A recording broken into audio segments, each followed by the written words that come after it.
Hai teman-teman, semoga dalam keadaan baik dan sehat ya. Aku akan share beberapa hal terkait energi bulan November dan seperti biasa sesuai yang bunyi aja di aku ya, bukan dari sisi astrologi dan lain-lain. In general, aku ngerasa bulan November ini energinya agak slow, teman-teman. Bukan slow yang kayak lelet atau lamban atau yang gimana gitu ya. Tapi slow as in yang nggak menggebu-gebu gitu untuk melakukan sesuatu, untuk bertindak gitu ya. Atau bahkan untuk memulai sesuatu yang baru. November dan especially 11-11 portal biasanya memang dikaitkan dengan new beginnings gitu kan ya. Dan di mana sering dikaitkan juga dengan waktu yang baik untuk manifestasi. Memulai sesuatu yang baru, melakukan perubahan, bahkan perubahan yang besar dan lain-lain. Itu nggak salah teman-teman, karena memang bisa aja seperti itu. Tapi kali ini aku ngerasanya November tahun ini especially agak beda. Lebih slow itu tadi gitu ya. Lebih to take our time sebelum eksekusi gitu atau melakukan sesuatu. Jadi kayak ada ajakan untuk mereview dulu teman-teman hal-hal yang diinginkan. Mungkin beberapa hal atau bahkan banyak hal yang perlu refinement. Perlu dipoles lagi, dilengkapi, dimatangkan, dan lain-lain. Termasuk juga untuk memilih dan memilah teman-teman. Mana yang perlu dilakukan, mana yang enggak. Mana yang perlu dilakukan duluan dan mana yang bisa belakangan. Memilih dan memilah ini juga bisa berkaitan dengan tentang keputusan yang aku mention di bulan Oktober ya, teman-teman. Juga tentang isi koper itu. Karena teman-teman, di November ini, yang baik akan semakin baik dan yang nggak baik akan semakin terlihat dan perlu diakhiri. Ini bukan berarti nggak boleh atau nggak bisa sama sekali untuk melakukan sesuatu yang baru gitu atau apapun itu gitu ya, teman-teman. Kalau yang secara energi atau fondasi nih udah mateng dan dorongannya juga udah dirasa dari kesadaran, alami, dan juga murni gitu ya, silakan dijalankan. Apalagi kalau memang didukung dengan sinkronisitas, misalnya ya sebagai bentuk komunikasi dari semesta gitu ya teman-teman. Mungkin ya ada yang jalannya terus kebuka dan lain-lain ya itu silakan dijalankan. Secara tema untuk November ini memang nggak terlalu banyak teman-teman, tapi ada beberapa tema yang bisa meluas. Kayaknya di September aku pernah sampaikan bahwa father issues most likely akan muncul di November. Dan ini adalah yang pertama kali bunyi sebenarnya untuk di November ini gitu ya. Dan ya bunyinya memang cukup kencang gitu teman-teman. Dan nanti akan meluas ke cukup banyak hal. Kalau kita bicara father issues, biasanya yang umum ini kan adalah tentang inner child wounds gitu ya, father wounds atau juga tentang fatherlessness. Itu bisa dan memang akan menyentuh itu juga gitu ya untuk some of us gitu. Tapi yang lebih kencang bunyinya adalah about being a father. Mungkin ada yang sedang merasa perlu menyiapkan diri menjadi seorang ayah gitu ya. Atau mungkin lagi merefleksikan banyak hal tentang kemampuannya dalam menjalankan peran ayah. Nah dari situ teman-teman, akhirnya yang bunyi meluas kemana-mana sampai ke akhirnya adalah tentang father energy atau father archetype. Jadi sepertinya bulan November ini adalah kayak apa ya, mengaktifkan gitu ya, mengaktifkan kembali energi maskulin setelah cukup lama selama beberapa bulan terakhir ini banyak issues yang muncul seputar mother wounds gitu atau feminine energy healing. Dan yang cukup kuat dari sisi maskulin ini adalah inner father archetype yang berkaitan dengan responsibility, direction, protection, stability, dan juga self-trust. Nah ini bisa termanifestasi dalam bentuk misalnya memulihkan father wounds, memperbaiki relasi dengan ayah atau sosok ayah, merefleksikan arti atau makna father energy, merasa terpanggil untuk melakukan atau menjalankan peran yang sifatnya mature masculine gitu ya, misalnya menjadi seorang ayah itu tadi baik secara fisik atau ya literally seorang ayah gitu atau secara energi ke hal-hal yang sedang kita jalankan atau kita ciptakan atau kita kreasikan gitu teman-teman. Dan juga bisa termanifestasi dalam bentuk di mana kita mengevaluasi bagaimana kita memberi struktur dan stabilitas ke orang lain. Bicara tentang father archetype dan tentunya sisi maskulin, ini bisa dibahas dari sisi energi dan juga dari konteks gender atau perannya ya, teman-teman. Aku coba urai satu-satu dan ini lumayan panjang dan karena ini adalah energi jadi bisa applicable di kedua gender ya, teman-teman, baik laki-laki atau perempuan. Energi ini nggak memihak gender, teman-teman. Karena yang sedang bergeser itu bukan tentang laki-laki atau perempuannya, tapi ini tentang archetype ayah di dalam kesadaran kolektif kita semua. Jadi baik laki-laki atau perempuan semuanya sedang mengalami realignment atau penyelarasan terkait cara kita berhubungan dengan hal-hal seperti tanggung jawab, arah hidup, kepemimpinan, protection, rasa mampu, dan juga rasa aman. Jadi ini juga tentang belajar menyeimbangkan kekuatan dan kelembutan di dalam diri kita masing-masing, teman-teman. Aku nanti coba selipin contoh-contohnya terkait masing-masing gender kalau memungkinkan ya, teman-teman. Bulan November ini kecenderungannya adalah mendorong energi maskulin untuk menghadapi beban tanggung jawab yang selama ini dihindari atau belum disadari, atau bahkan sebaliknya, menyadari bahwa telah memikul terlalu banyak gitu ya, termasuk tanggung jawab yang seharusnya bukan milik kita. Ini biasanya tercermin di mana seseorang yang selama ini merasa harus menjaga stabilitas keluarganya sendirian, bahkan sampai melupakan kehidupannya sendiri. Atau mereka yang terbiasa menjadi penopang bagi semua orang tapi lupa menopang dirinya sendiri. Selain itu juga untuk merefleksikan siapa kita sebagai pelindung, pemimpin, dan juga penopang. Dan menata ulang rasa mampu dan berharga kita sebagai figur yang bisa diandalkan.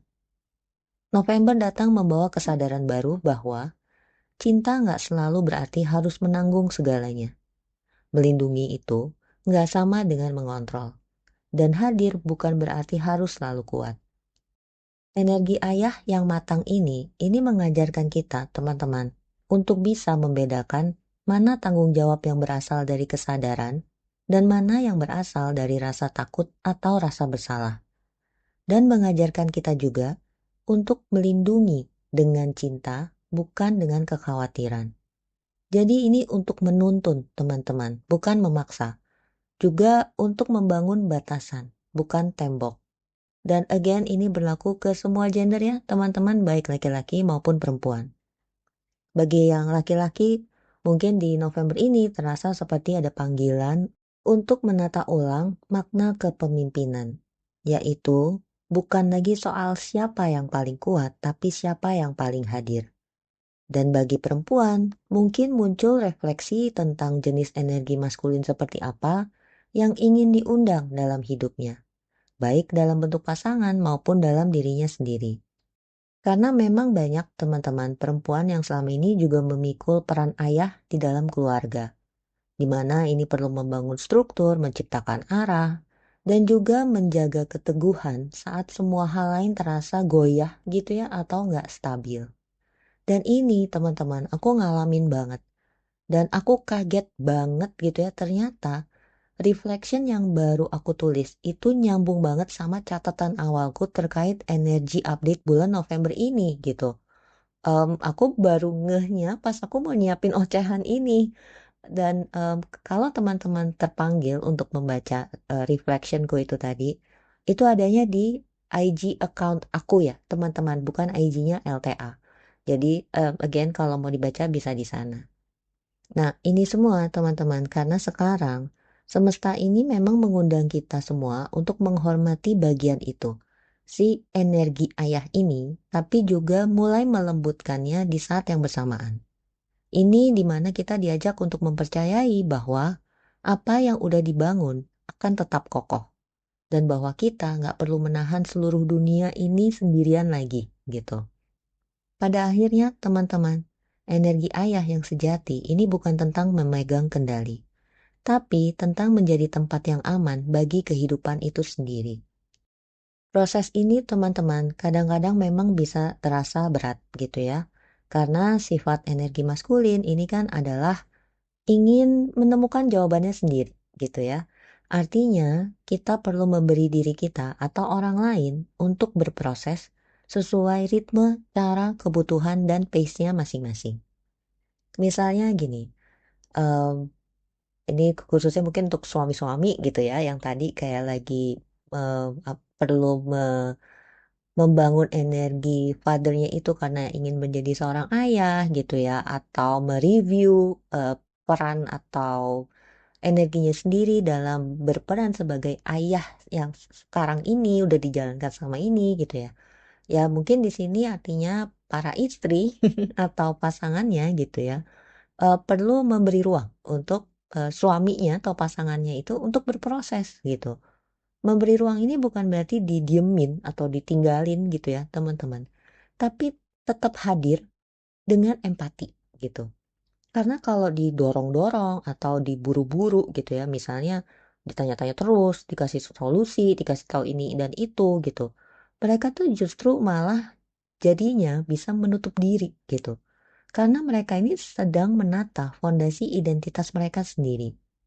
Energi maskulin ini butuh tahu gitu bahwa aku nggak ditinggalkan, tapi juga aku dipercaya untuk menemukan jalanku sendiri.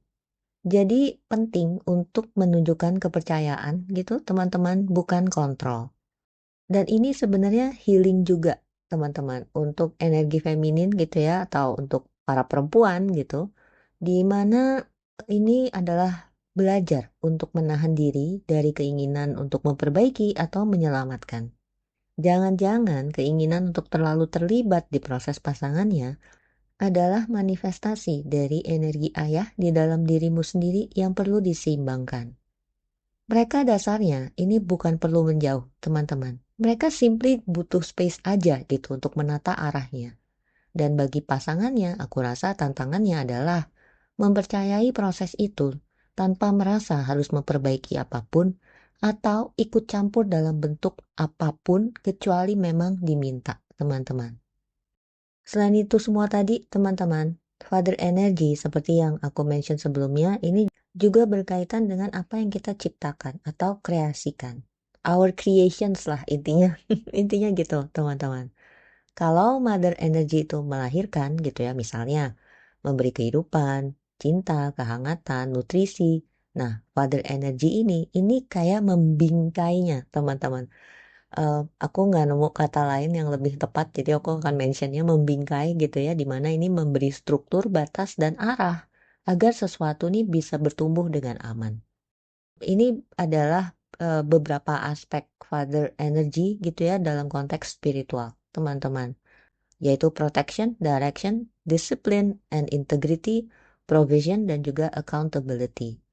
Nah, berkaitan dengan creations itu tadi, kadang kita bisa sangat kuat di sisi mothering our creations gitu ya. Kita bisa sangat kuat dalam menciptakan, memberi cinta, dan juga nurturing our ideas. Tapi yang sering kurang adalah fathering them. Memberi struktur, keberanian, strateginya, batasan, dan juga arah. Contohnya gini teman-teman. Katakanlah teman-teman punya ide gitu ya untuk suatu project. Nah, si Mother Energy ini yang memunculkan idenya gitu dan juga akhirnya menumbuhkannya. Fase brewing, pengendapan energi atau idenya itu ini dari sisi Mother Energy-nya, teman-teman. Nah, tapi untuk akhirnya benar-benar ya katakanlah lahir gitu ya ke dunia atau ya mewujud atau termanifestasi secara nyata, di mana ini ya perlu ada struktur, mungkin menetapkan waktu gitu ya, menetapkan harga katakanlah, promosi, sistem dan lain-lain. Nah, ini butuh father energy. Jadi, energi ayah dalam konteks creations artinya menjadi sosok ayah bagi apapun yang teman-teman wujudkan. Memberi fondasi, perlindungan, dan keberanian agar kreasinya itu bisa berdiri sendiri. Dalam konteks yang umum, teman-teman, kalau seseorang punya banyak mimpi tapi selalu bimbang gitu ya, selalu ragu-ragu, bisa jadi itu kekurangan father energy. Atau kalau seseorang selalu berjuang sendirian tanpa rasa aman atau struktur, mungkin aja inner father di dalam dirinya itu masih butuh penyembuhan. Mungkin sampai sini kesimpulannya yang bisa aku sampaikan adalah father energy ini nggak sama dengan atau nggak selalu tentang atau terkait figur ayah secara literal gitu ya, tapi ini tentang energi, struktur, arah, dan tanggung jawab, teman-teman. Ini tentang menyeimbangkan inner father di dalam diri kita dalam menetapkan batasan, keputusan, tanggung jawab, dan juga arah hidup. Father energy muncul di dalam diri saat kita perlu belajar membuat keputusan sendiri tanpa mencari validasi eksternal, memberi batasan yang sehat pada diri sendiri dan juga orang lain, menjadi pelindung bagi inner child kita. Ini dimana kita nggak menuntut apa-apa tapi menjaga dan mengarahkannya dengan cinta dan welas asih, dan juga menjadi orang dewasa yang bisa diandalkan. Bisa diandalkan ini bukan karena harus gitu ya, tapi karena memang ingin hadir dengan penuh cinta. Jadi dalam kerja healing, bisa dibilang feminine energy ini mengajarkan kita untuk menerima, merasakan, dan menyembuhkan, sementara masculine energy termasuk father energy mengajarkan kita untuk membingkai, menuntun, dan menjaga hasil penyembuhan itu agar berkelanjutan, teman-teman. Father energy ini bisa dibilang adalah manifestasi matang dari sisi maskulin dalam diri seseorang, teman-teman. Jadi ini bisa muncul di siapapun yang sudah mulai menumbuhkan kualitas misalnya leadership yang lembut tapi tegas gitu ya. Tanggung jawab terhadap sesuatu nih ya tentang apapun gitu. Project, relasi, komunitas, dan tentunya diri sendiri. Juga rasa protektif terhadap sesuatu yang penting bagi dirinya sendiri gitu ya. Dan juga keinginan untuk membimbing bukan menguasai. Nah, kalau contohnya pada perempuan misalnya gini. Banyak perempuan yang punya father energy yang kuat gitu ya. Bahkan ini bisa jadi seringnya tanpa disadari. Karena hidup menuntut mereka untuk menanggung tanggung jawab yang besar, teman-teman. Misalnya, a single mother yang menjaga kestabilan ekonomi dan emosional keluarga. Atau seorang praktisi formal yang berpraktek ke orang lain, di mana ini perlu menciptakan struktur, sistem, dan juga batasan supaya kliennya bisa bertumbuh dengan aman. Atau seorang kreator yang disiplin mengeksekusi visinya dengan kejelasan dan arah. Semua ini adalah ekspresi father energy in action, teman-teman. Energi pengayom dan penuntun yang stabil dan sadar. Dalam konteks healing, saat kita menyembuhkan inner father wounds, kita bukan hanya memperbaiki hubungan dengan ayah biologis aja gitu ya atau sosok ayah dalam hidup kita, tapi juga menyembuhkan cara kita berhubungan dengan energi arah, batas, stabilitas, dan juga tanggung jawab. Setelah itu sembuh, teman-teman, bisa dibilang sembuh ya dalam tanda kutip. Father energy di dalam diri kita ini akhirnya bisa mengalir dengan sehat. Kita bisa tegas tapi nggak keras, melindungi tapi nggak menguasai, dan juga menuntun tapi tidak menekan. Father energy yang sehat dan seimbang bentuknya dalam keseharian bisa seperti ini, teman-teman. Misalnya, menepati janji ke diri sendiri, disiplin tapi dengan compassion, membuat dan menjaga boundaries, dan juga bertanggung jawab tanpa menyalahkan diri. Sama seperti halnya energi feminin dan maskulin, father energy ini juga punya dua sisi, teman-teman, yaitu sisi wounded atau yang terluka atau tidak sehat, dan juga healthy, yang mana ini sehat dan atau matang. Pertama ini tentang yang wounded dulu ya, teman-teman. Wounded father energy ini adalah ekspresi father energy yang muncul dari luka, ketakutan, atau pola lama yang mana seringnya adalah akibat figur ayah atau sosok otoritas yang terlalu keras atau tidak hadir, menekan daripada membimbing, atau membuat kita belajar untuk harus kuat dengan menekan sisi lembut kita, teman-teman. Ini dimana energinya ini cenderung dingin gitu ya, tegang, perfeksionis, atau bahkan juga defensif. Dan bentuk-bentuknya ini bisa sangat halus loh teman-teman. Bukan hanya kayak oh ayah yang galak gitu ya. Enggak gitu. Enggak selalu seperti itu. Tapi bisa juga ayah yang enggak pernah hadir secara emosional. Ciri-ciri wounded father energy ini bisa muncul di siapa aja teman-teman. Bisa merasa harus selalu mengontrol situasi gitu ya agar selalu aman. Sulit mempercayai orang lain untuk memimpin atau mengambil keputusan. Bisa jadi juga overworking, bisa juga jadi perfeksionis gitu ya, tapi terselubung sebagai responsibility. Bisa juga membentengi diri dengan rasionalitas gitu ya, karena takut dianggap lemah. Atau nggak bisa menerima bantuan, karena merasa harus jadi penopang segala hal.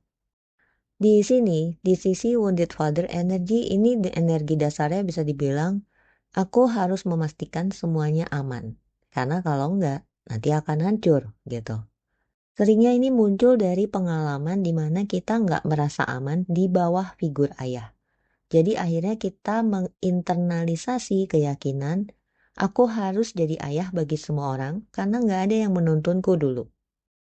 Berikutnya adalah sisi healthy father energy, teman-teman. Ini adalah ekspresi father energy yang telah sembuh, sebut aja gitu ya, atau seimbang, di mana ini grounded, wise, firm tapi juga loving at the same time gitu. Bukan yang mengontrol tapi menuntun dengan kehadiran.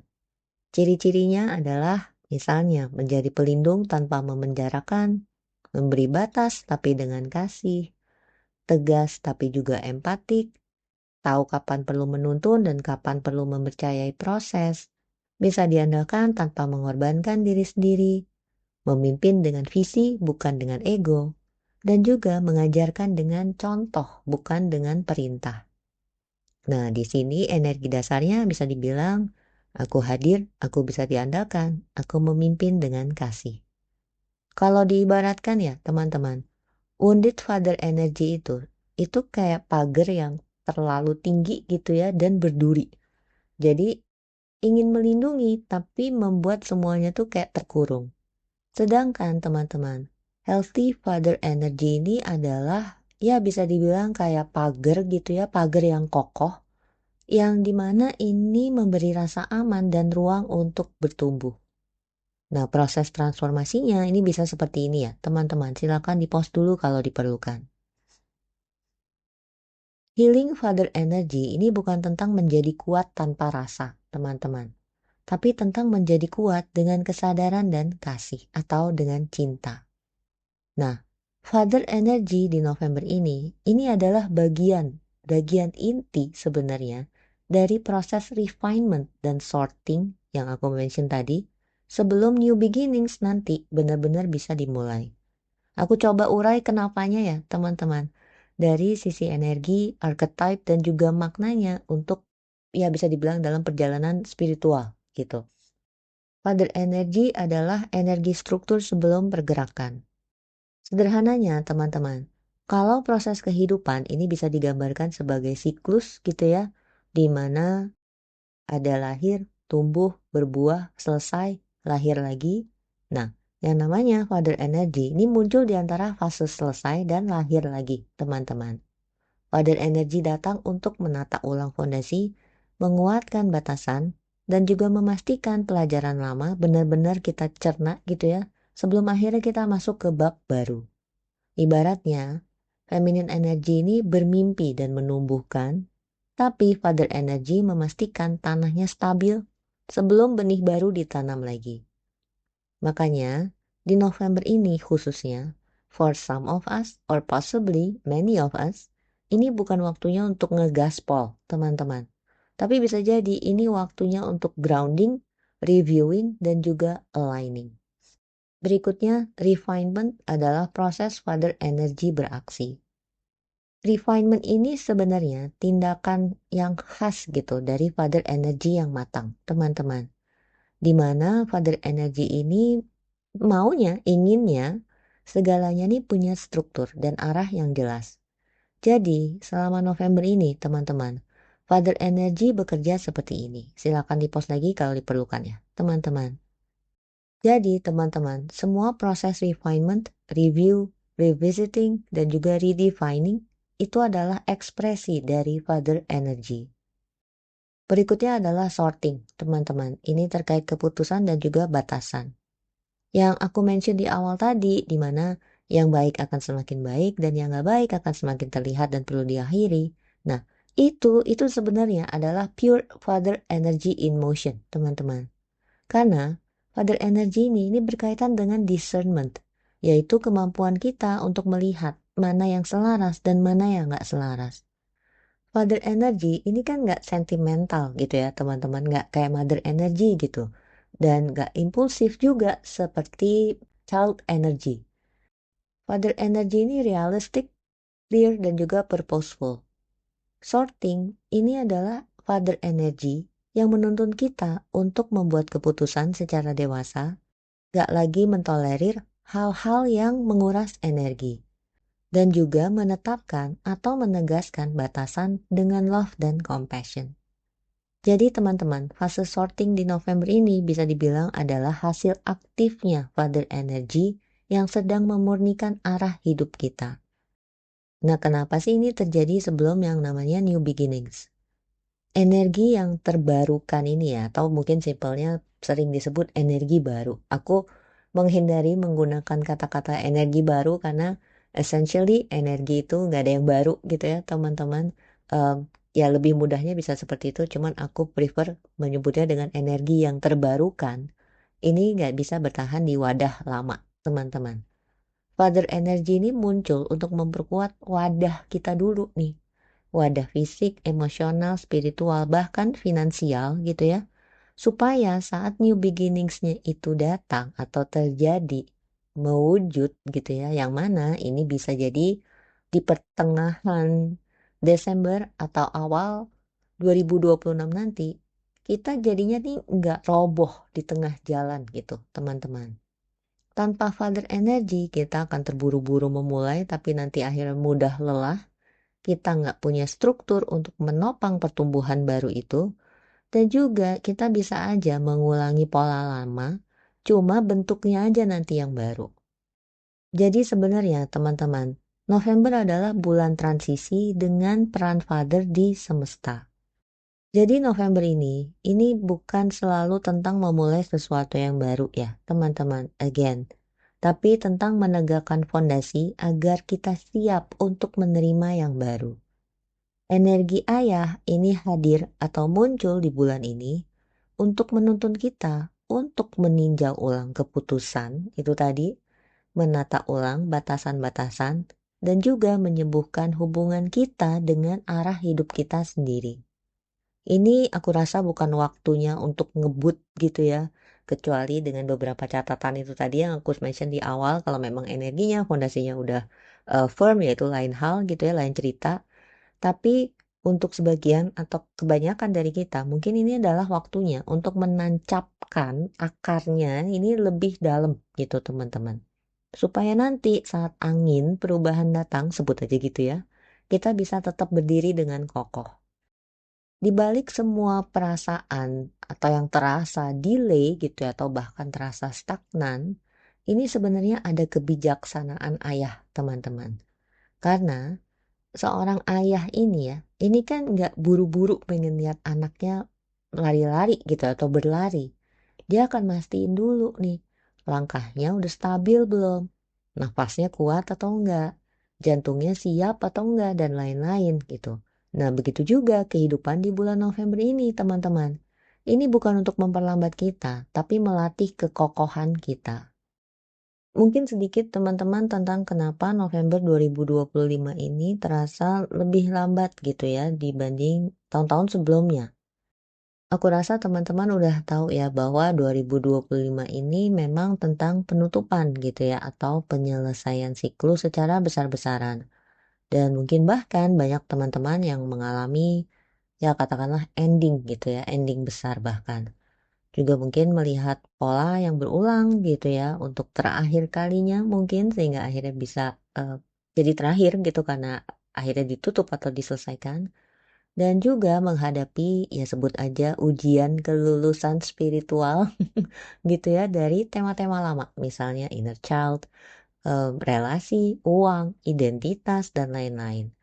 Nah, itu semua teman-teman, justru itulah kenapa November tahun ini terasa lebih lambat. Karena ini bukan sekedar bulan biasa gitu ya, atau November biasa seperti sebelumnya. Ini adalah fase akhir dari integrasi dari keseluruhan tahun ini gitu ya. Yang mana jelas-jelas energinya memang besar banget di yang namanya completion dan juga closure. Dan juga bahkan nggak hanya untuk tahun ini aja teman-teman, tapi berkaitan dengan seluruh siklus panjang sebelumnya gitu. Selanjutnya tentang wadah tadi ya teman-teman, wadah fisik, emosional, spiritual, dan juga finansial. Ini cukup banyak teman-teman yang pernah mempertanyakan ini ke aku dan di sini aku coba share, yang ya hopefully bisa lebih memperjelas gitu ya teman-teman. Mungkin aku nggak pernah jelasin sebanyak ini gitu. Kata wadah di sini ini adalah tentang kapasitas kita untuk menampung energi yang terbarukan itu tadi gitu ya. Ini bisa macam-macam, bisa ya berkah gitu ya, tanggung jawab, koneksi, visi dan lain-lain. Teman-teman bisa bayangin kayak gelas gitu ya. Gelas ini nih perlu cukup kuat gitu, cukup besar untuk bisa menampung air yang baru. Kalau wadahnya bocor, keruh, atau sempit gitu ya, energi yang terbarukan tadi itu jadi nggak bisa bertahan lama, teman-teman. Kita mulai dari yang wadah fisik dulu ya, teman-teman. Ya ini clearly adalah tubuh kita. Kalau wadah fisik kita nggak siap, kita jadi gampang capek, gampang burn out gitu ya. Energi kayaknya ada, tapi tetap kerasa lelah gitu, kayak kok aneh sih gitu. Dan bahkan juga ini bisa susah manifestasi, teman-teman. Karena energi niat atau intensinya nih kayak nggak bisa nembus gitu ke realitas fisik. Nah ini berikut cara memperbesar atau merawat menjaga wadah fisik ini ya, teman-teman. Berikutnya adalah wadah emosional. Ini bisa dibilang tentang kapasitas hati dan juga sistem saraf kita gitu ya untuk menampung perasaan tanpa tenggelam di dalam perasaan atau emosi-emosi tersebut. Kalau wadah emosional kita kecil, kita jadi gampang overwhelmed, gampang tersinggung juga gitu ya, dan juga bisa jadi sulit untuk menerima perubahan besar karena kayak belum ada inner safety di dalam diri kita. Dan berikut adalah caranya lagi teman-teman untuk memperbesar atau merawatnya. Berikutnya adalah wadah spiritual.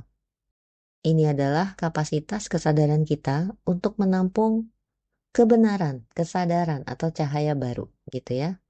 Kalau wadahnya ini belum kuat teman-teman, kita bisa cepet bingung kalau ada perubahan energi gitu ya.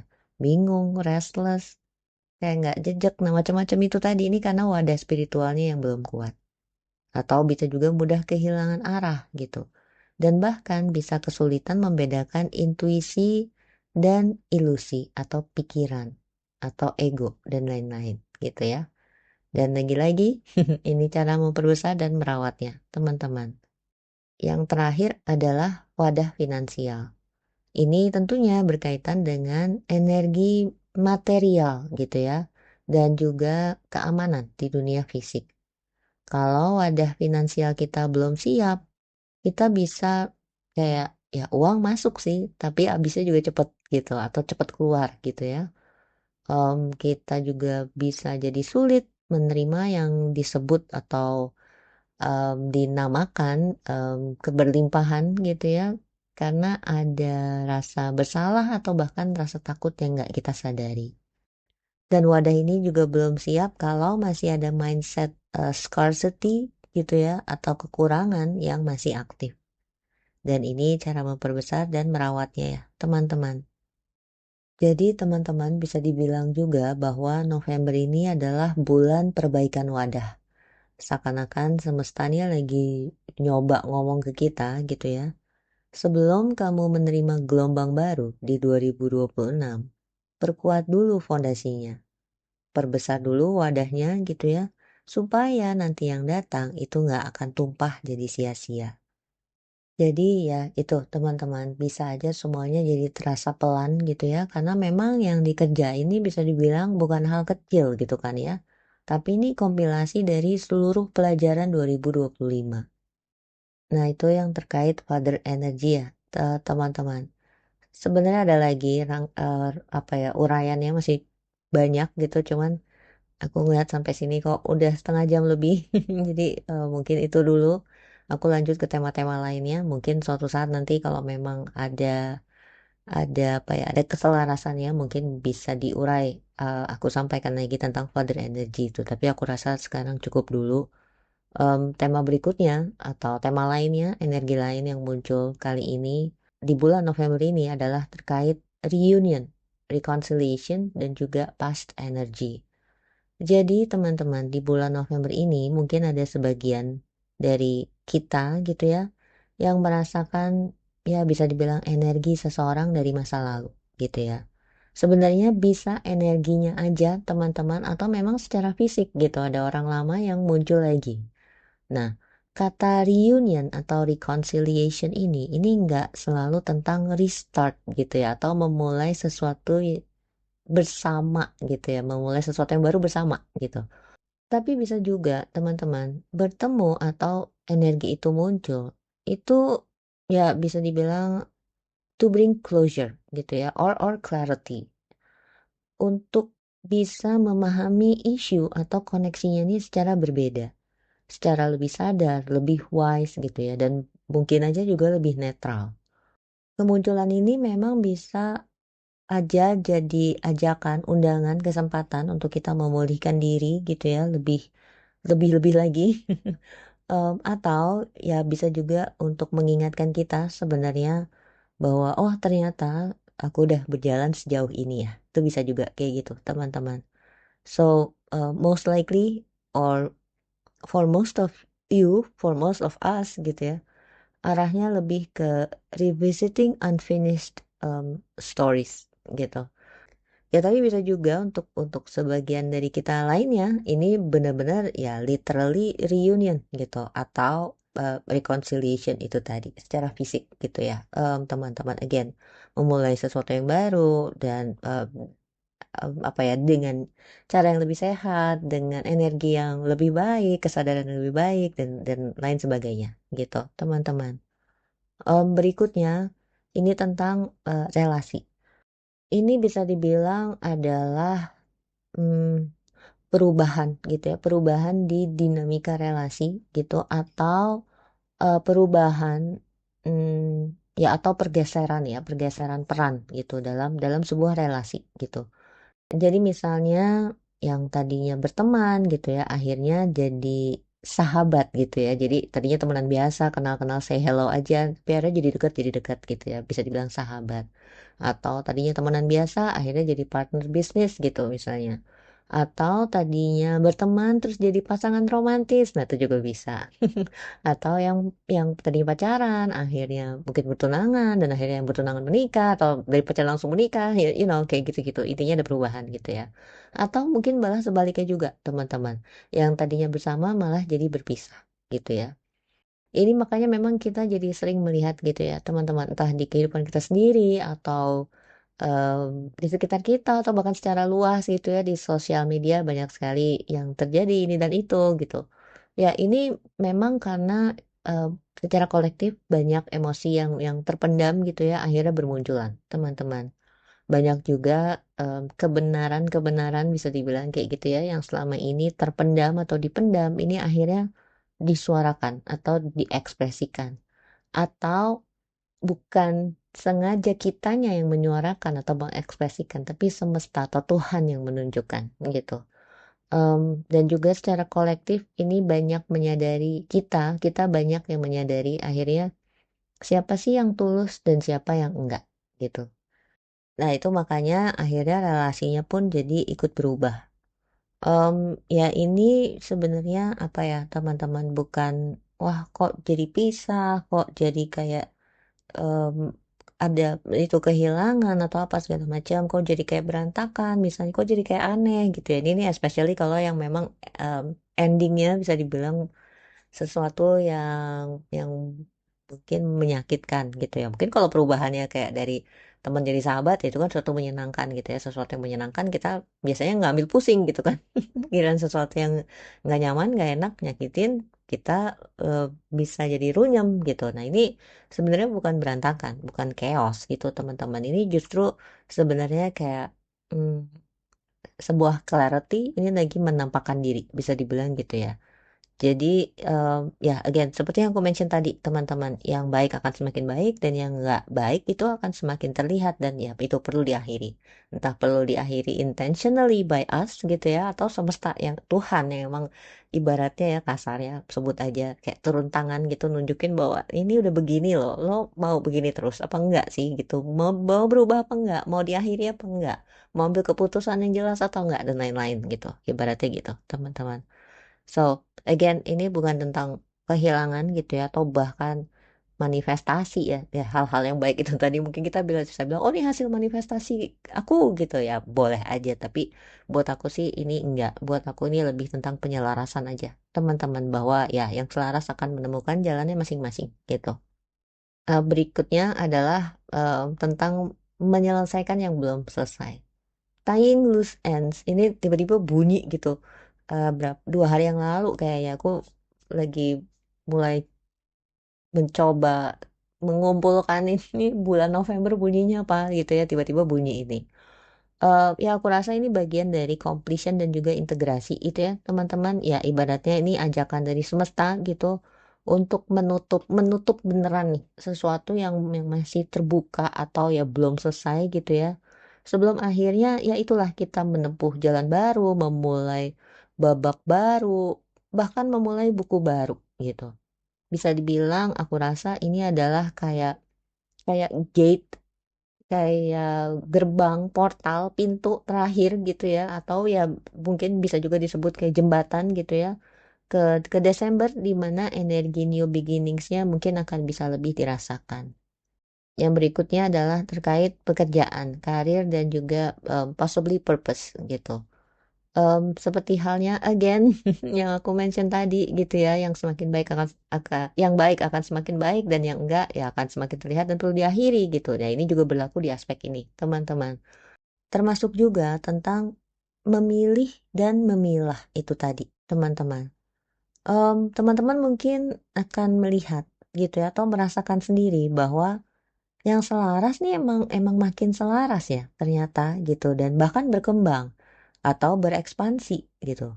Tapi yang nggak selaras, pelan-pelan nih kayak apa ya, kayak memudar gitu ya teman-teman, kayak fading gitu, pelan-pelan gitu. Ya mungkin ada juga yang nggak pelan-pelan, mungkin ada juga yang fadingnya agak-agak apa ya, drastis gitu bisa dibilang gitu. Em, yang ya intinya kayak makin kerasa nggak nyaman gitu ya misalnya, atau kayak makin kerasa nggak ada drive-nya lagi gitu dan lain-lain yang mana akhirnya ini akan mengarahkan kita ke jalur yang berbeda gitu ya atau yang baru. Ini bukan hanya jenis pekerjaan atau purpose-nya aja ya teman-teman, bukan the things that we do gitu ya, tapi juga aku rasa orang-orang yang terlibat bersama kita. Jadi ini balik lagi tentang relasi itu juga bisa berkaitan ke sini gitu ya. Misalnya teman kerja yang selaras ini akan jadi semakin solid gitu ya dengan partner kerja yang selama ini udah udah ngerjain beberapa proyek bareng nih jadi lebih banyak lagi proyeknya gitu misalnya dan lain-lain. Dan sementara lagi-lagi ya nggak cocok akan makin kerasa nih nggak cocoknya gitu ya. Dan bahkan mungkin itu bisa tercermin di hasil kerja kita bareng mereka itu. Dan ini semua pada akhirnya aku rasa akan mengarahkan kita ke sesuatu yang ya bisa dibilang lebih lebih fresh gitu teman-teman ke depannya yang mungkin bisa mulai terbuka pelan-pelan atau bahkan mungkin sekaligus for some of us gitu ya lagi-lagi I don't know mungkin di pertengahan Desember 2025 ini atau awal 2026 teman-teman. Berikutnya adalah tentang manifestasi. Ini sebenarnya udah muncul dari kapan ya, teman-teman ya? Oktober atau akhir September gitu. Aku sempat mention sekilas tentang manifestasi. Dan di November ini arahnya lebih ke untuk nggak memaksakan gitu ya, nggak memaksakan berupaya dalam bermanifestasi, teman-teman. Tadi di awal selain tentang memilih dan memilah atau sorting itu tadi, aku sempat mention tentang refinement kan ya. Refinement dan sorting terkait manifestasi ini aku rasa adalah tentang mengenali esensi dari intensinya itu seperti yang aku share di New Moon Oktober gitu dan juga tentang memahami kayak hambatan-hambatan gitu yang selama ini dialami sehubungan dengan manifestasi.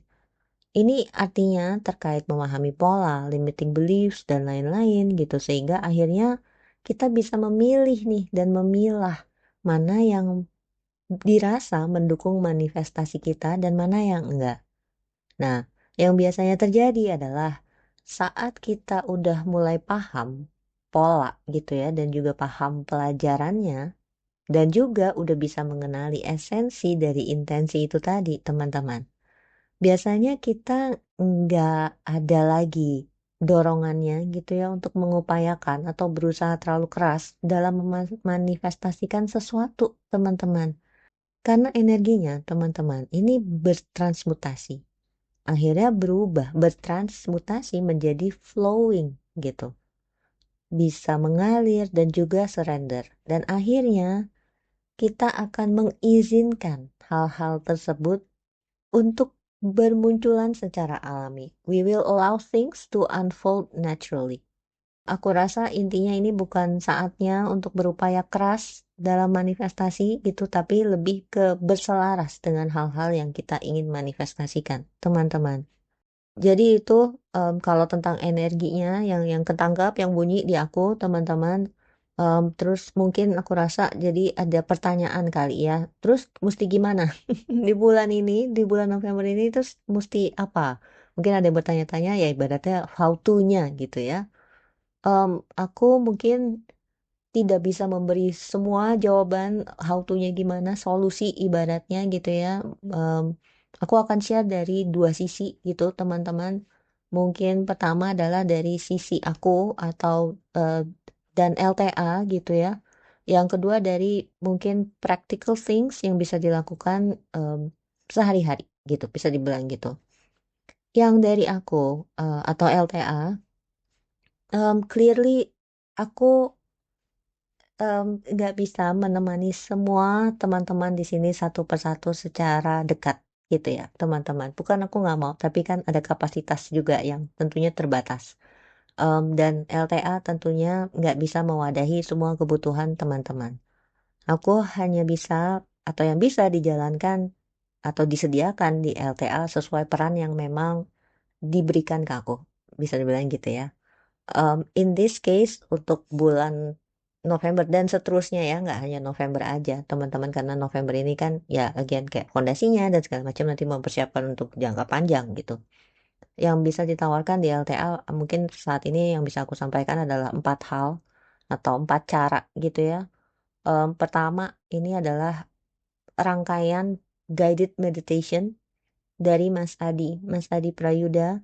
Ini adalah 7 panduan meditasi yang bisa digunakan setiap hari dan diulang-ulang sesuai kebutuhan teman-teman. Formatnya dalam bentuk video di YouTube begitu ya. Dan ini adalah aku mungkin bisa bilang untuk latihan jeda secara bertahap. Atau kalau Mas Adi nyebutnya ini adalah 7 tangga jeda. Teman-teman yang ikut di sesi jeda dasar mungkin familiar ya dengan istilah 7 tangga jedanya Mas Adi. Ini bisa membantu untuk membangun fondasi wadah itu tadi, teman-teman. Atau kalau Mas Adi biasanya nyebutnya, seingatku adalah kayak membangun kuda-kuda gitu ya di dalam diri. Sehingga akhirnya relatif lebih stabil dalam keseharian. Ini juga bisa membantu teman-teman untuk mengenali diri dari kesadaran yang gak berubah, mengenali pikiran, emosi, dan juga sensasi tubuh yang mana akhirnya bisa membuat teman-teman bisa mengamati dengan lebih jelas kondisi dirimu saat ini gitu ya dan juga situasi yang dialami saat ini. Dari situ teman-teman bisa mulai merasakan dorongan-dorongan halus gitu ya untuk melakukan apapun gitu yang memang perlu dilakukan selanjutnya. Misalnya ya dalam mengambil keputusan itu memilih dan memilah, refinement dan lain-lain. Guided meditation ini akan launch nanti di tanggal 9 November teman-teman, persis di anniversary LTA yang ketiga. Jadi nanti info lebih lanjut mungkin akan aku share dalam beberapa waktu ke depan ya teman-teman. Yang kedua adalah ada program baru di LTA yaitu From Awareness to Action.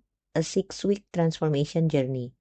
Ini adalah program yang cocok untuk teman-teman yang memang memerlukan panduan yang terstruktur gitu ya, dan juga wadah untuk berproses bersama dengan teman-teman lain dalam menyelaraskan diri dalam rangka bertransformasi, teman-teman.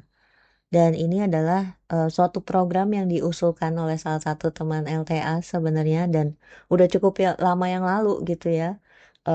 Ya pelan-pelan aku mulai susun lah kerangkanya gitu. Ya cuman karena memang aku kemarin-kemarin fokus ke Reiki level 2 dan juga Reiki yang beyond ritual itu dan ya akhirnya em, sekarang udah mulai lebih siap gitu ya dan nanti akan di-launch di bulan November juga gitu.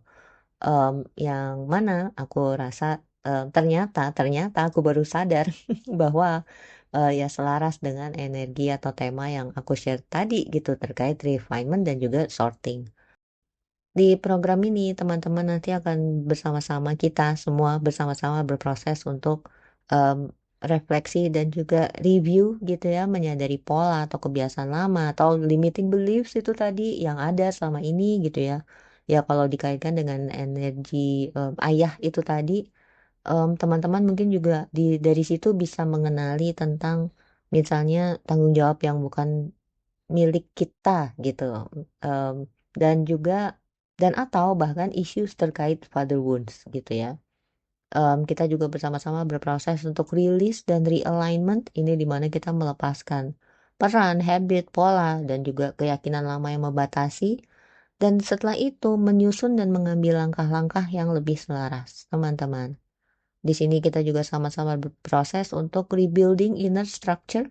Ini adalah bagaimana hal-hal yang dikenali dan disadari itu akan membantu kita untuk membentuk wadah baru itu tadi, teman-teman, atau wadah yang lebih baik lah ya, di semua aspek itu tadi. Dan juga ini bisa membantu kita ya preparation lah untuk 2026 gitu ya, di mana kita bisa menyusun arah baru dengan kesadaran. Jadi, teman-teman, program ini bukan tentang healing aja gitu ya, tapi ini sebagai, mungkin aku bisa bilang transition bridge gitu dari energi 2025 ke 2026. Program ini nanti insya Allah sampai sekarang, rencananya launch di 11 November ya, teman-teman. Jadi, 11/11 gitu. Again nanti kalau misalnya info lebih lanjutnya akan aku share baik di grup, atau di Instagram. Dan yang ketiga dari LTA, adalah sesi Reiki di tanggal 31 Oktober, yaitu Cracking the Manifestation Code, Reiki for New Beginnings and Insights from the Akashic Records. Ini bukan sesi untuk mempercepat manifestasi ya, teman-teman, tapi ini untuk memahami pola yang aku bilang itu tadi, dan juga hambatan-hambatan dalam bermanifestasi. Ini tentang memahami gimana energi kita ini bekerja dalam yang namanya proses penciptaan, teman-teman. Kita di sini belajar untuk melihat dan menyadari pola, keyakinan, dan atau bahkan pelajaran jiwa gitu ya, yang mungkin tanpa sadar ini menahan aliran energi penciptaan itu sendiri gitu, teman-teman. Manifestasi ini kalau buat aku ya pada dasarnya bukan hanya tentang menarik apa yang kita inginkan, tapi ini juga tentang memahami kenapa energi kita kadang-kadang tuh nggak selaras dengan keinginan itu, teman-teman. Karena di balik setiap keinginan ada keyakinan pola dan atau bahkan kontrak jiwa yang bisa membentuk kode gitu, teman-teman. Kode unik tentang bagaimana energi kita bekerja itu tadi. Lagi-lagi, sesi ini bukan untuk mempercepat manifestasi bahkan secara instan, tapi untuk membuka pemahaman baru, teman-teman, tentang apa yang mungkin menghalangi aliran energi manifestasi dalam hidup. Reiki ini perannya adalah untuk membantu membersihkan dan menyeimbangkan energi dan juga frekuensi tubuh. Dan Akashic Records ini membuka wawasan tentang limiting beliefs, energi lama, pola lama, pelajaran jiwa yang mungkin masih berperan besar gitu ya dalam membentuk realitas kita saat ini. Ya simpelnya di sini teman-teman bisa memahami simpul kita dalam atau di jala indera gitu ya. Sehingga akhirnya bisa memahami debu-debu apa sih yang menutupi pantulan cahaya dari simpul tersebut. Tentang jala indera ini ada videonya ya teman-teman, bagi yang belum sempat menyimak silakan aku em, share linknya di description. Sesi ini bisa membantu teman-teman untuk membawa kita ke kesadaran yang lebih dalam. Apa sih yang lagi kita pancarkan ke semesta sebenarnya? Keyakinan apa yang sebenarnya selama ini kita jalankan terus-terusan? Dan gimana kita bisa kembali selaras dengan aliran energi keberlimpahan dan juga kemungkinan atau peluang baru? Inilah yang namanya proses cracking the code itu tadi. Bukan untuk memanipulasi realitas, tapi untuk mengingat kembali bagaimana caranya untuk bekerja sama dengan semesta. Kalau di sesi New Moon kemarin kita mengingat esensi dari niat atau intensi, di sesi ini kita membaca bagaimana niat itu mulai mengekspresikan dirinya secara nyata di hidup kita saat ini. Misalnya gini, teman-teman. Teman-teman ingin menarik pekerjaan baru gitu ya. Tapi setiap ada peluangnya, teman-teman justru merasa ragu atau kayak takut gagal gitu. Di sini Reiki dan Akashic Records itu bisa membantu untuk melihat apa sih di balik rasa takut itu. Apa ada pola lama dari masa lalu gitu ya. Atau misalnya ada pelajaran tentang kepercayaan diri yang perlu diproses lebih dalam lagi dan lain-lain. Atau contoh lainnya, teman-teman mungkin ingin ya katakanlah membuka hati gitu ya di hubungan baru gitu. Tapi kayak masih ada nyangkutnya atau masih terikat dengan luka lama. Di sesi ini teman-teman bisa melihat energi di balik keterikatan itu, teman-teman. Dan sehingga akhirnya bisa menyelaraskannya agar cinta itu bisa mengalir dengan lebih bebas. Dan di sesi ini juga ada workbook, dan workbook ini optional teman-teman. Teman-teman bisa mengikuti sesinya aja atau mengambil workbooknya juga. Dan workbook ini adalah em, mungkin aku bisa bilang bisa digunakan untuk melanjutkan refleksi dan memecahkan kode itu tadi. Aspek hidup ini kan banyak ya teman-teman, kode juga nggak satu dua gitu, kadang-kadang kita perlu memecahkan satu aspek aja, satu isu aja, kadang-kadang kode yang perlu dipecahin tuh banyak gitu. Jadi si workbook ini teman-teman bisa terus gunakan walaupun sesinya udah lewat gitu ya, karena aku nggak tahu apakah akan ada lagi sesinya atau nggak. Aku nggak pernah ada rencana apa-apa kalau di LTA. Kalau bunyi ya aku jalanin, kalau ada lagi ya aku jalanin lagi gitu. Tapi kalau ini sih sepertinya workbook ini yang bisa jadi your companion gitu ya dalam berproses dan memecahkan kode-kode lainnya itu tadi. Di workbook ini berisi panduan untuk memahami pola energi dan juga pantulan-pantulan di hidup kita gitu ya, pantulan-pantulan jala indera itu tadi. Ada juga reflections dan journaling prompts gitu ya untuk membuka kode manifestasi itu. Ada practices, simple practices untuk menata simpul energi itu tadi.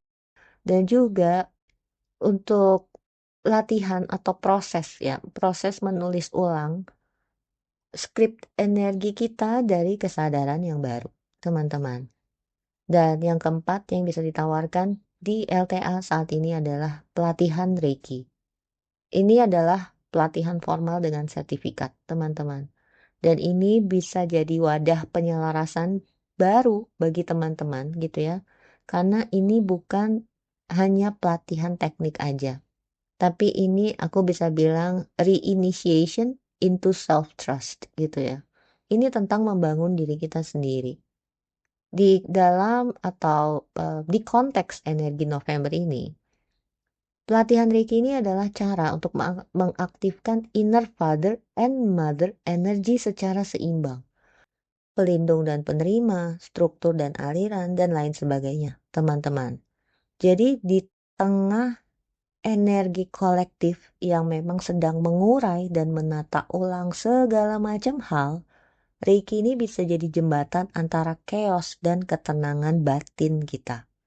Karena pada akhirnya, teman-teman, kalau kita mau bicara penyembuhan ya, semua penyembuhan itu berawal dari kemampuan kita untuk kembali menjadi tempat yang aman bagi diri kita sendiri. Aku rasa memang banyak sepertinya yang tertarik gitu ya, tapi kayak belum terlalu yakin gitu tentang Reikinya itu sendiri gitu ya. Tentang Reiki, aku udah ada satu rangkaian seri karusel cukup panjang, ada 12 kalau nggak salah, itu di Instagram, ada tentang Reiki. Miskonsepsi tentang Reiki juga itu ada, teman-teman bisa baca di sana gitu ya. Tapi mungkin yang cukup umum adalah ada beberapa sebenarnya, cuman mungkin yang bisa aku share di sini adalah mungkin ada miskonsepsi atau anggapan bahwa Reiki itu ya untuk jadi healer dalam tanda kutip gitu ya, atau penyembuh gitu, bukan untuk pengembangan diri sendiri. Padahal sama sekali nggak seperti itu, teman-teman. Mau mau sampai level 3 pun gitu ya, yang level master, itu pun masih bisa sangat sangat sangat bisa untuk diri kita sendiri. Nah, em, dari persepsi itu tadi, teman-teman, itu juga adalah bagian dari penyelarasan kolektif father energy tadi itu loh, teman-teman.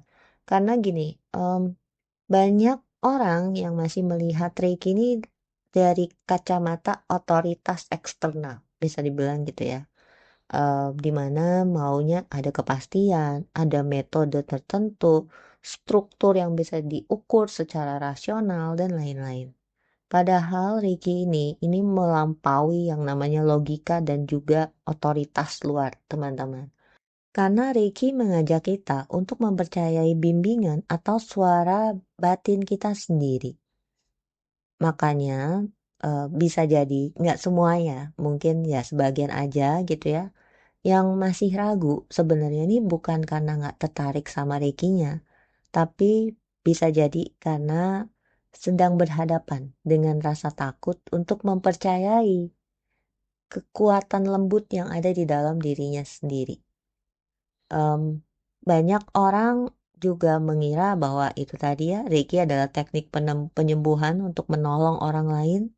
Padahal inti Reiki adalah menyadari dan mengalami kembali koneksi dengan sang sumber gitu ya, em, Tuhan lewat diri kita sendiri. Artinya Reiki sangat bisa sepenuhnya untuk pengembangan diri, teman-teman. Untuk membimbing kita, menuntun kita dalam kita, yaitu kembali ke esensi, kembali ke fitrah, untuk jalan pulang, dan segala macam sebutan lainnya. Karena banyak juga, banyak sekali bahkan, praktisi Reiki yang ini nggak pernah sama sekali nerima clients, bisa dibilang gitu, nggak pernah buka sesi, nggak pernah berpraktek untuk orang lain gitu ya, secara individu bahkan atau kolektif atau grup gitu seperti aku misalnya, tapi mereka mengalami perubahan besar dalam hidupnya, karena bahkan total gitu ya, ada yang hidupnya memang berubah total karena mereka membawa Reiki dalam kesehariannya gitu, dan akhirnya menjadi Reiki itu sendiri. Apa sih Reiki itu sendiri? Ya esensinya cinta dan welas asih, sama aja kok. Esensi Reiki dan yang kita sebut esensi diri itu sama, cinta dan welas asih. Penjelasannya ini sebenarnya ada di video terpisah, teman-teman, especially di yang tentang Reiki training level 1. Aku taruh juga linknya di description ya, mungkin teman-teman ada yang memerlukannya.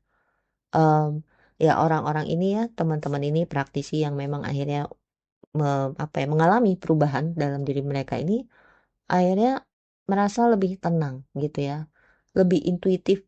Itu eh, yang paling banyak sih, itu yang paling duluan diomongin gitu ya, tenang sama intuitif gitu, itu dua hal. Merasa lebih grounded juga, teman-teman, dan juga mereka ngerasain bahwa dorongan mereka ya dalam keseharian itu benar-benar dari dorongan murni gitu ya, cinta dan compassion itu, teman-teman. Dan ini benar-benar mereka yang nggak pernah menyentuh klien sama sekali gitu. Bahkan apa ya, teman-teman, kalau aku sebut di Reiki level one training video itu ya, penjelasan itu mungkin juga banyak yang agak reluctant gitu ya, atau agak menjauh dulu nih dari apa mengikuti ketertarikan ke Reiki mungkin karena ada simbol, ada ritual gitu ya, dan lain sebagainya. Aku bisa bilang bahkan teman-teman yang itu tadi, teman-teman praktisi yang praktek ke orang lain juga ada kok yang memang tidak punya ketertarikan atau dorongan untuk bahkan menggunakan simbol gitu. Aku salah satunya.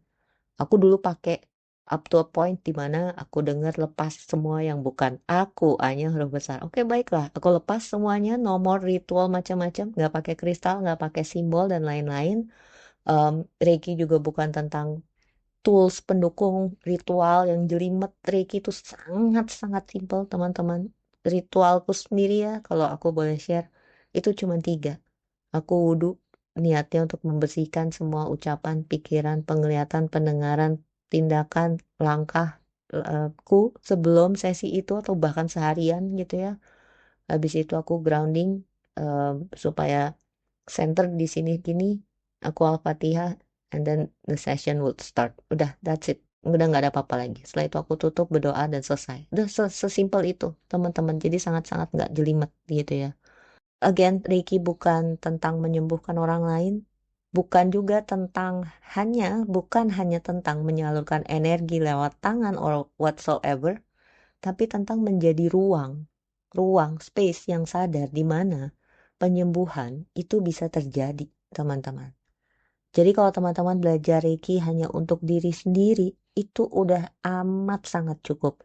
Karena setiap kali teman-teman menyalurkan energinya, ini kita bicara dari penyalurkan energi ya. Menyalurkan energi ke diri teman-teman sendiri. Artinya teman-teman juga sedang menyeimbangkan lingkungan atau sebut aja dunia kecil gitu ya di sekitar teman-teman. Dan artinya itu sedang menggetarkan seluruh jala indera itu tadi. Sehingga artinya itu ikut memperbaiki atau meningkatkan vibrasi seluruh alam semesta raya ini, teman-teman. Karena Reiki ini bisa mengubah cara kita hadir di dunia ini. Reiki itu mengajarkan tentang melepaskan kontrol, melepaskan kendali, melepaskan ekspektasi, melepaskan kemelekatan akan banyak hal, belajar surrender dari Reiki dan segala macamnya, teman-teman. Itulah makanya kalau dibawa dalam kehidupan sehari-hari, dihidupi atau hidup dari Reiki atau menjadi Reiki sendiri, itu disitulah transformasi besar memang bisa sangat terjadi, teman-teman. Aku nggak bisa menjanjikan banyak hal. Aku bisanya menyampaikan dari apa yang aku alami dan juga banyak cerita yang aku dapatkan gitu ya. Karena pada akhirnya apapun konsepnya, apapun metodenya, semua kembali ke bagaimana kita menjalankannya masing-masing gitu ya. Em, dan sejatinya juga teman-teman, Reiki ini nggak mengajarkan kita bagaimana memperbaiki sesuatu. Reiki ini mengajarkan kita bagaimana menjadi ruang yang tenang, tempat di mana kehidupan ya, yang kita sebut kehidupan ini bisa menata dirinya sendiri dengan lembut. Dan Reiki nggak membuat teman-teman ini menjadi orang baru, tapi Reiki bisa membantu teman-teman untuk kembali mengingat siapa dirimu sebenarnya, yaitu nggak lain nggak bukan cinta dan welas asih itu sendiri, teman-teman. Nah, itu yang dari LTA ya. Sekarang mungkin tentang how to-nya gitu ya. Gimana sih caranya bekerja dengan energi November gitu. Mungkin beberapa panduan sederhana aja, teman-teman. Ya, di sini kita perlu reflections ya. Perlu menggali diri kita sendiri gitu ya. Terkait peran dan tanggung jawab. Kita perlu bertanya gitu ke diri kita sendiri. Kita perlu ngecek em, apa sih yang benar-benar milikku atau perlu aku jaga gitu ya, dan apa yang udah waktunya aku lepas sekarang gitu. Yang kedua ya memperkuat wadah itu tadi ya, memperkuat, memperkokoh, memperbesar gitu mungkin bahkan. Jadi ya itu menjaga tubuh fisik, menjaga ya hati kita sebagai wadah emosi itu tadi. Dan juga struktur hidup kita ini semuanya dengan penuh kesadaran, teman-teman. Yang ketiga, ya ini menenangkan langkah, bisa dibilang gitu ya. Kalau misalnya memang semesta lagi ngajak kita untuk yuk melambat dulu gitu ya, slow down dulu segala macam, ya kita ikutin, jangan dilawan gitu. Karena perlambatan ini bukan penundaan, tapi penataan ulang, teman-teman. Yang keempat, aku rasa kita perlu melatih rasa percaya ya, percaya pada prosesnya, percaya pada semesta, pada Tuhan gitu ya. Membiarkan energi yang sehat bisa dibilang nih mengambil alih gitu, dan percaya bahwa ap apa yang kita nggak ketahui pun juga it's okay gitu ya, kita nggak perlu tahu semuanya sekarang gitu ya, balik lagi kita percaya sama prosesnya. Dan yang terakhir mungkin aku rasa ini adalah, penting juga teman-teman for us to be open untuk mengizinkan diri kita menerima dukungan. Aku rasa ini waktu yang tepat untuk berada di dalam ruang penyembuhan bisa dibilang gitu ya, bersama gitu ya, yang, ada temennya, teman-teman nggak sendiri. Aku rasa itu akan jadi support system yang baik gitu. Ya entah lewat komunitas gitu ya, support group maybe di luar sana mungkin ada atau program-program yang teman-teman, rasa cocok gitu. Ya kayak tadi yang aku sebut kalau di LTA yang mau jalan itu yang transformasi. Itu salah satu contohnya aja. Mungkin itu teman-teman tentang how to-nya. Berikutnya, ini bunyi di menit-menit terakhir aku mau ngerekam, jadi mungkin aku izin, sampein beberapa hal teman-teman, khususnya untuk teman-teman praktisi formal as in yang aku sebut di video tentang practitioners awakening itu adalah teman-teman yang memang berpraktek gitu ya, ke orang lain, serving others, melayani orang lain gitu, apapun peran dan juga modalitasnya. So again, aku izin sampaikan beberapa hal, aku, sama sekali nggak bermaksud menggurui ya, teman-teman, tapi, ini bunyi terus dan mungkin ada yang perlu. Mmm, Kalau teman-teman praktisi ini memang sedang perlu, memperbaiki atau menyeimbangkan father energy ini, ya baik, ya katakanlah tipis-tipis gitu ya, atau mungkin ada yang perlu besar-besaran gitu. Aku rasa ini adalah fase yang sangat lazim dialami dan bahkan memang perlu gitu ya untuk dilalui, sebagai bagian dari proses teman-teman ini dalam membangun atau memiliki stronger foundation in your practice. Father energy di dalam diri ini memang perlu disembuhkan, bisa dibilang gitu ya teman-teman, atau disentuh lah beberapa kali gitu, nggak hanya sekali itu jadi. Eh, Apalagi kalau kita bicara praktisi ya, praktisi formal yang aktif gitu. Karena aku rasa setiap kali seorang praktisi ini katakanlah naik level gitu ya dalam tanda kutip sebut aja gitu ya teman-teman, naik level dengan tanggung jawab yang baru, peran yang meluas gitu ya. Si energi ayah di dalam diri ini juga akan diuji dalam tanda kutip diuji ulang gitu ya. Apakah kita bisa memimpin atau menemani em, dari kebijaksanaan gitu ya atau malah ini dari ego. Jadi kalau sedang melalui fase ini, teman-teman, pertanyaannya nih bukan boleh atau enggak sih aku tetap ngejalanin praktekku gitu ya. Tapi ini tentang bagaimana cara melayani sambil tetap merawat atau memelihara kesadaran diri kita sendiri gitu. Kalau memang dirasa father energinya ini lagi wounded gitu, biasanya akan muncul tanda-tanda seperti ini, teman-teman. Mungkin kayak ngerasa, oh aku harus menolong semua orang gitu ya. Ini bisa jadi cerminan dari over responsibility.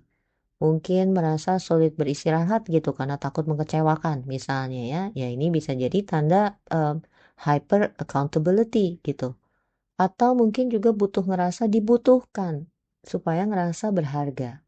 Aku rasa ini berkaitan dengan atau bisa disebut false authority gitu ya. Atau sebaliknya merasa kehilangan arah dan juga, motivasi. Nah ini sebenarnya burnout gitu ya, tapi munculnya seakan-akan sebagai kayak apatis teman-teman. Mmm, Kalau teman-teman memang lagi berada di fase ini, surely ini bukan kegagalan teman-teman, bukan juga kemunduran gitu ya, tapi ini justru tanda bahwa teman-teman ini sedang naik level, bisa dibilang gitu. Naik level di aspek spiritual leadership gitu. Mmm, karena gini teman-teman, bisa dibilang ya setiap pemimpin hati ya, bisa dibilang gitu, atau yang menemani eh, teman-teman lain berproses gitu. Akhirnya memang akan diminta untuk menemukan kembali fondasi dalam dirinya sebelum akhirnya memimpin dan menemani lebih jauh lagi. Jadi mungkin kalau ada yang bertanya-tanya atau lagi wondering gitu apakah sebaiknya break dulu atau ini proses ini dan prakteknya bisa jalan berbarengan, ya aku rasa ini kuncinya adalah di cara praktek seperti apa yang teman-teman pilih saat ini gitu.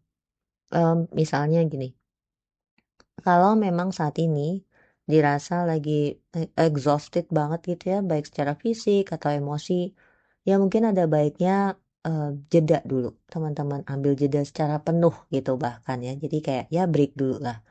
Ini bukan karena teman-teman tuh nggak layak menjalankan prakteknya atau pelayanannya itu, tapi karena mungkin aja saat ini teman-teman perlu waktu dan juga ruang untuk menyusun ulang fondasi energi itu, teman-teman. Jadi aku rasa ini tentang ya tahu kapan perlu mundur dulu gitu ya, sejenak gitu, supaya nanti akhirnya bisa hadir lebih utuh. Kalau misalnya teman-teman merasa masih punya nih, masih ada nih kapasitasnya, masih bisa gitu ya untuk hadir full dengan hati gitu ya, bukan karena satu dan lain hal lainnya gitu, tapi sadar juga bahwa oh aku lagi reflektif nih gitu. Ya mungkin aku rasa bisa tetap jalanin prakteknya gitu ya dengan bentuk yang mungkin ya lebih slow, lebih embodied gitu ya. Em, Mungkin lebih light, nggak too all in gitu. Mungkin juga bisa mengganti modenya gitu ya dari mengajar atau ya sebut aja berbagi ilmu gitu atau pengetahuan ke berbagi perjalanan, teman-teman. Di sini artinya teman-teman dalam menjalankan prakteknya gitu ya, membiarkan teman-teman lain yang mengikuti sesinya itu gitu sebut aja gitu ya, itu melihat prosesmu juga. Jadi ini bukan tentang perfection, bukan tentang performa yang sempurna, tapi ini tentang menjadi manusia yang sadar, teman-teman. Dan ini actually it's very father energy in transformation kalau aku rasa sih gitu. Dan mungkin another case gitu ya, kalau misalnya memang teman-teman merasa stabil tapi kayak merasa nggak punya arah baru gitu. Ya mungkin aku rasa ya silakan fokus gitu, fokus dulu di menyusun ulang struktur prakteknya, teman-teman. Mungkin perlu apa ya, menyusun ulang, set ulang boundaries gitu ya, sistem kerja, ritmenya dan lain-lain supaya teman-teman nggak kehilangan dirimu sendiri gitu ya di tengah pelayanan atau prakteknya. Aku rasa ini ya saat terbaik untuk refinement sebelum expansion nanti, teman-teman.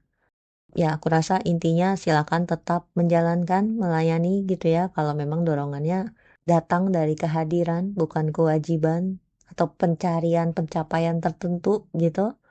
Dan aku rasa seringnya dan ini penting gitu, tapi mungkin sering ya bukan bukan disepelekan ya, tapi mungkin dianggap melemahkan gitu ya.